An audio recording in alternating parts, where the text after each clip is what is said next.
কালকে বড় বড়রা ছুটবে যদি সিবিআই সঠিকভাবে তদন্ত করে। তা সিবিআই কতটা সঠিকভাবে তদন্ত করবে সেটাও প্রশ্ন থেকে যাচ্ছে, কারণ সিবিআইয়ের সাকসেস রেট নিয়ে আমরা ভুলে যাচ্ছি না। নাজিবকে দিল্লি থেকে গুম করে দিয়েছে, সে খোঁজার দায়িত্ব হচ্ছে সিবিআইয়ের। 7 বছর হতে চলছে, তার মায়ের কাছে নাজিবকে এখনো খুঁজে দিতে পারেনি। বড় বড় কেস সিবিআইয়ের হাতে আছে, সারদা নারদা থেকে শুরু করে এখনো সেটাকে সমাপ্ত করতে পারলো না এই সিবিআই। সুতরাং সিবিআই কতটা কি করবে এখনো আমি প্রশ্ন থেকে যাচ্ছে। তারপরেও সিবিআইয়ের কাছে আশা করব দ্রুত সমাধান করুক, অন্যথায় বাংলার পাবলিক কিন্তু এটা মানা রাখা দরকার। বা বাংলার বাইরেও প্রতিবাদ হচ্ছে, দেশের বাইরেও প্রতিবাদ হচ্ছে। প্রতিবাদটা শুধু এইটাই কারণে হচ্ছে, কোন সরকারের আমলে হচ্ছে তার থেকে বড় কথা, অন্যায়ের বিরুদ্ধে প্রতিবাদ হচ্ছে, বিচার চেয়ে প্রতিবাদ হচ্ছে। সিবিআই যদি এটাকে নিয়ে ওই কচ্ছপের গতির ন্যায় চলার চেষ্টা করে, হয়তো দেখবেন আগামী দিনে আমাদেরকে রাস্তায় নামতে হবে, সিবিআইয়ের বিরুদ্ধে স্লোগান দিতে হবে, প্রয়োজনে সিবিআইয়ের হেড যে অফিস আছে কলকাতায় সেখানেও হয়তো তার ডেপুটেশন দিতে হতে পারে। তোমার সাথে তার শুধু পরিবারের বিচার নয়, সারা রাজ্যের মানুষও আজকে বিচার চাইছে। ফুরফুরা বিভিন্ন সময়ে বিভিন্ন এই ধরনের ইনসিডেন্ট, সে কাশ্মীর হোক, উত্তরপ্রদেশ হোক, গুজরাট হোক, রাজ্যের বিভিন্ন জায়গায় কোনো রকম অন্যায় সংগঠিত হলে ফুরফুরা শরীফ অন্যায়ের বিরুদ্ধে এবং যারা অত্যাচারিত তাদের পাশে দাঁড়ায়। তা একটা কর্মসূচি আজকে ছিল, আমি ফুরফুরা শরীফের একজন ভূমিপুত্র হিসাবে আমার নৈতিক দায়িত্ব হয় এর প্রতিবাদ করা, সেই জন্য মিছিলে আজকে পা মিলিয়েছিলাম। আমরা আমাদের যে রাজনৈতিক দল আছে সে তার অবস্থান থেকে আমরা রাজ্যের বিভিন্ন জায়গাতে রাজনৈতিকভাবে এর প্রতিবাদ করছি। ফুরফুরা শরীফ যে প্রতিবাদ করছে সেখানে আমি সামিল হয়েছিলাম।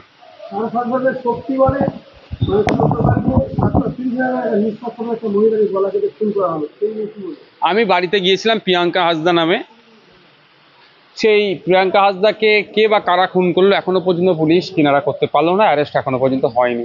দুর্ভাগ্যের বিষয়, সেই নিয়ে সেই অর্থে উচ্চবাচ্য দেখতে পাচ্ছি না।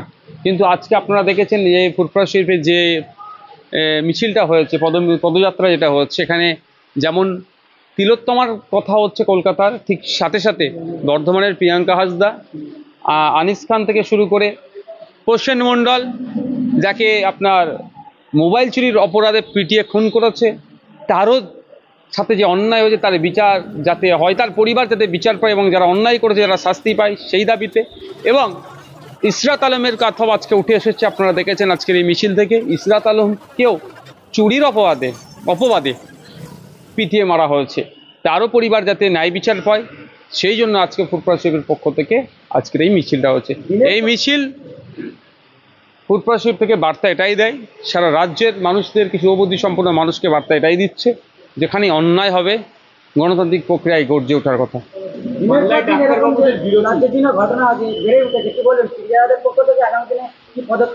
কোনো মতেই আমরা চাই না এই ধরনের ঘটনা রাজ্যে আরও ঘটুক। আমরা সবসময় চাইবো এই ধরনের ঘটনা যত কম ঘটবে, রাজ্যবাসী হিসাবে আমরা ততটা সুরক্ষিত থাকবো। কে ক্ষমতায় আছে রাজ্যে, কে দেশে আছে, তার থেকে বড় কথা ক্ষতিগ্রস্ত আমরা নাগরিক হচ্ছি। আমরা নাগরিক কোনোভাবেই না ক্ষতিগ্রস্ত হয়। কদিন আগে আপনারা দেখেছেন উত্তরাখণ্ডে এই ধরনের একটা নার্সের সাথে এই ধরনের হয়েছে। মহারাষ্ট্রে দুটো বাচ্চাকে 6জন সম্ভবত 6জন বাচ্চার সাথে টিচার এই ধরনের একটা অন্যায় কাজ করেছে। মানে এই ধরনের ঘটে যাচ্ছে। আমরা দেশবাসীর সবসময় সুরক্ষিত থাকব। আমরা 140 কোটির অধিক মানুষ আছি, আমরা শৃঙ্খলাবদ্ধ জাতির ভূমিকা পালন করবো, এটা আশা আমরা করবো। বাংলায় ডাক্তারদের বিরতি কি বলবেন? দেখুন আজকে ডাক্তাররা কোন পর্যায়ে গিয়েছে বলে তারা বিরতি নিচ্ছে তাদের কর্ম থেকে। যদি এমার্জেন্সি একটাও বন্ধ রাখেনি, এমার্জেন্সিগুলো চলছে, কিছু ক্ষেত্রে তারা করছে। আমি আগের দিনেও বলেছি, আজকেও বলছি, রিলে হিসেবে তারা পরিষেবা প্রদান করুক। কারণ যারা অসুস্থ তারা তো আর সরকারের এই বা শাসকের এই নোংরা চক্রান্তের শিকার না হয়ে যায়। ডাক্তাররা আজকে পথ খুঁজে না পেয়ে তারা কর্মস্থল থেকে তারা বিরতি নেওয়ার চেষ্টা করছে। যদিও গতকালকে আমি সুপ্রিম কোর্টে ছিলাম, যখন চিফ জাস্টিসের ঘরে আমাদের কলকাতার এই আরজি করে মামলাটা উঠছিল, যে কথাগুলো হচ্ছিল সত্যি খুবই খারাপ লাগছিল। একজন রাজ্যবাসী হিসাবে আমার মাথা হাট হয়ে যাচ্ছিল। আজকে বলুন না, কলকাতা পুলিশের নিরাপত্তা বলয় থেকে কোথায় দেওয়া হচ্ছে, সেন্ট্রাল আর্ম ফোর্সের হাতে তুলে দিচ্ছে তাদের এই হসপিটাল নিরাপত্তা দেওয়ার জন্য। এটা কি আমাদের রাজ্যের জন্য ভালো না? রাজ্যবাসী হিসেবে এটাকে ভালো লাগছে। সিআইএসএফ এসছে, প্রোটেক্ট করছে, কিন্তু সিআইএসএফের আসার আগে আমাদের ওয়েস্ট বেঙ্গল পুলিশ বা ক্যালকাটা পুলিশ কি অ্যাবেল না? তাকে রিজার্ভেল তো অ্যাবেল নয়, তারা পারবে, তাদের মধ্যে সে অ্যাবিলিটি আছে। দুঃখের বিষয়, নোংরা রাজনীতির ফলে আজকে আমাদেরকে এই প্রশ্ন সম্মুখীন হতে হচ্ছে, বা চিফ জাস্টিসদের কোর্ট থেকে এই ধরনের মন্তব্য ভেসে আসছে যে সেন্ট্রাল ফোর্স সেখানে আপনার কি নিরাপত্তার দায়িত্ব নিচ্ছে। মমতা ব্যানার্জির আমলে যেটা দেখছি, আস্তে আস্তে তো ইউনিয়ন টেরিটরির মধ্যে চলে যাবে, সব ইউটির মধ্যে আমাদেরকে ঢুকে যেতে হবে আস্তে আস্তে একটা একটা পার্ট করে। রাজ্য সরকার সম্পূর্ণরূপে ব্যর্থ হয়েছে, তার পুলিশ মন্ত্রী ব্যর্থ, স্বাস্থ্যমন্ত্রী ব্যর্থ হয়েছে। ডাক্তার কিংবা কলেজ পড়ুয়ারা আন্দোলন করলে সেখানে 44 হয়েছে কিংবা পুলিশ দিয়ে বাড়ি দিচ্ছে, কিন্তু মুখ্যমন্ত্রীর দপ্তরে, স্বাস্থ্য দপ্তর মুখ্যমন্ত্রীর হাতে, কিন্তু মুখ্যমন্ত্রীর দপ্তরে এই দর্শন হলো আবার মুখ্যমন্ত্রী জাস্টিস করে আজকে করবে। দেখুন 144 এখন উঠে গেছে, তুলে দিয়েছে কেন্দ্র সরকার, ওটাকে 163 করে দিয়েছে। তখন ব্যাপারটা হচ্ছে এদের হাতে তো অস্ত্র আছে, শাসকের হাতে এইগুলো অস্ত্র আছে, এই ক্ষমতার অপব্যবহার মনে করি। 163 দোহাই দিয়ে কিভাবে ইস্ট বেঙ্গল মোহনবাগান মহাপাটানের সাপোর্টারদেরকে মারধর করেছিল তার ধিক্কার নিন্দা জানিয়েছে। মুখ্যমন্ত্রী যখন স্বয়ং তিলোত্তমার খুনিদের, ধর্ষকদের বিচারের কথা বলছেন, বিচার চাইছেন, তাহলে অন্যরা প্রোগ্রাম করলে, আপনার প্রোটেস্ট র্যালি করলে সেখানে পুলিশকে দিয়ে করছেন। এখানে তো প্রশ্ন থেকে যাচ্ছে, এই প্রশ্নটা তো বারবার হচ্ছে। আপনাদেরকে শুধু একটু স্মরণ করিয়ে দিতে চাই, 2019 সালে সিএএ নিয়ে যখন আন্দোলন হচ্ছিল, সবাই আন্দোলন করেছেন, সবাই আন্দোলনকে হয়তো ঢাকা দেওয়ার জন্য রাতারাতি পুলিশ পাঠিয়েছিল। পশ্চিমবাংলার একাধিক সংখ্যালঘু থেকে শুরু করে সংখ্যাগুরু লিডারদের বাড়িতে পুলিশ পাঠিয়ে তাদেরকে ভয় দেখানো হয়েছিল। আর সেই মমতা ব্যানার্জি আবার ক্যাকাছিটি করে এনআরসি বা সিএ এর বিরোধিতা করছিল। ঠিক একইভাবে তলে তলে আমরা দেখছি সিএ এনআরসি কিভাবে চাপিয়ে দেওয়ার চেষ্টা হচ্ছে। ঠিক একইভাবে এই যারা এই কাণ্ডের সাথে যারা যুক্ত, আমারও মনে হয় কোনোভাবে হয়তো তাদেরকে আড়াল করার চেষ্টা হচ্ছে। কারণ আপনারা জানবেন, আমি আজকেই তার তিলোত্তমার পরিবারের লোকের কিছু ক্লিপিং শুনছিলাম, মন্তব্য শুনছিলাম, সত্যি খুব কষ্ট লাগছিল শুনে। তিলোত্তমার পরিবারের একজন পুরুষ সদস্য বলছেন যে আপনার যতক্ষণ না পর্যন্ত দাহ করেছিল ততক্ষণ পর্যন্ত পুলিশের কি সক্রিয়তা, যে দাহ হয়ে গেছে পুলিশকে আর দেখতে পাওয়া যাচ্ছিল না।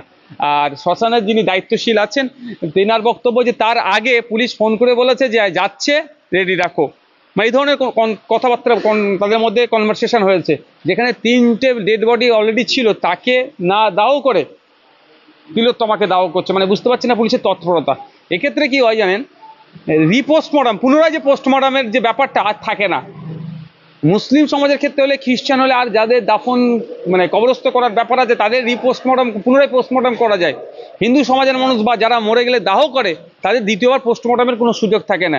এই ক্ষেত্রে দ্বিতীয়বার পোস্টমর্টমের সুযোগ থাকছে না। যে পোস্টমর্টম হয়েছে না হয়েছে, হ্যান হয়েছে, অনেক প্রশ্ন থেকে যাচ্ছে। পুনরায় যদি তাকে দাও, এগুলো একটা তৎপরতা কেন? এ তো প্রশ্ন আমাদের জাগাচ্ছে। তাহলে কি সরকার কাউকে আড়াল করার চেষ্টা করছে? তারপরেও আমি সরকারের কাছে আশা করব যে কাউকে আড়াল করার জন্য বাংলার কোনো পরিবার বঞ্চিত হোক, কোনো মেয়ের সাথে অন্যায় হোক, মোটে এটা কাম্য নয়। সঞ্জয়ের নাম নিতে এসআই অনুপ দত্ত খুঁজে পালায়। এসআই অনুপ দত্ত কি কিছু জানে, কেন পালায়? জানে কি জানে না বলতে পারবো না। আজকে এসআই অনুপ দত্ত মহাশয় ছুটছেন, কালকে বড় বড়রা ছুটবে যদি সিবিআই সঠিকভাবে তদন্ত করে। তা সিবিআই কতটা সঠিকভাবে তদন্ত করবে সেটাও প্রশ্ন থেকে যাচ্ছে। কারণ সিবিআইয়ের সাকসেস রেট নিয়ে আমরা ভুলে যাচ্ছি না। নাজিবকে দিল্লি থেকে গুম করে দিয়েছে, সে খোঁজার দায়িত্ব হচ্ছে সিবিআইয়ের। 7 বছর হতে চলছে, তার মায়ের কাছে নাজিবকে এখনো খুঁজে দিতে পারেনি। বড় বড় কেস সিবিআইয়ের হাতে আছে, সারদা নারদা থেকে শুরু করে, এখনো সেটাকে সমাপ্ত করতে পারলো না এই সিবিআই। সুতরাং সিবিআই কতটা কি করবে এখনো আমি প্রশ্ন থেকে যাচ্ছে। তারপরেও সিবিআইয়ের কাছে আশা করব দ্রুত সমাধান করুক। অন্যথায় বাংলার পাবলিক কিন্তু এটা মানা রাখা দরকার, বা বাংলার বাইরেও প্রতিবাদ হচ্ছে, দেশের বাইরেও প্রতিবাদ হচ্ছে। প্রতিবাদটা শুধু এইটাই কারণে হচ্ছে, কোন সরকারের আমলে হচ্ছে তার থেকে বড় কথা, অন্যায়ের বিরুদ্ধে প্রতিবাদ হচ্ছে, বিচার চেয়ে প্রতিবাদ হচ্ছে। সিবিআই যদি এটাকে নিয়ে ওই কচ্ছপের গতির ন্যায় চলার চেষ্টা করে, হয়তো দেখবেন আগামী দিনে আমাদেরকে রাস্তায় নামতে হবে, সিবিআইয়ের বিরুদ্ধে স্লোগান দিতে হবে। প্রয়োজনে সিবিআইয়ের হেড যে অফিস আছে কলকাতায়, সেখানেও হয়তো তার ডেপুটেশন দিতে হতে পারে।